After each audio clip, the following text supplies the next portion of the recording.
আজকে দৈনিক ইত্তেফাক পত্রিকার প্রধান শিরোনাম, ১.৫ মাসে হামে মারা গেল ২৯৪ শিশু। এই মৃত্যু আরও বেশ কিছুদিন দেখতে হবে বিশেষজ্ঞরা। হামের টিকা পেয়েছে ৮১% শিশু, বাকিরাও শিগগিরই পাবে স্বাস্থ্যমন্ত্রী। জেলা প্রশাসক সম্মেলন ২০২৬।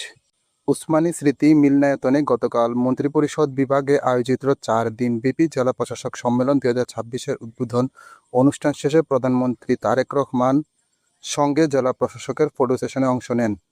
বাধ্যতামূলক অবসরে পুলিশের ঊর্ধ্বতন ১৭ কর্মকর্তা।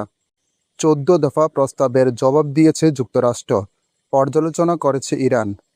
তেহরানের নতুন প্রস্তাব অগ্রহণযোগ্য, ট্রাম্প মধ্যপ্রাচ্যে মার্কিন সামরিক বিমানের অস্বাভাবিক তৎপরতা।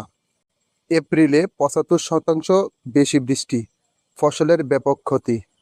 দুর্নীতি ও অপপেশাদারিত্বের মূল কারণ পছন্দমতো পদ চাওয়া, ডিসি সম্মেলনে প্রধানমন্ত্রী। গতকাল রাজধানীর উসমানী স্মৃতি মিলনায়তনে ৪ দিনব্যাপী এ সম্মেলন উদ্বোধন করেন প্রধানমন্ত্রী তারেক রহমান।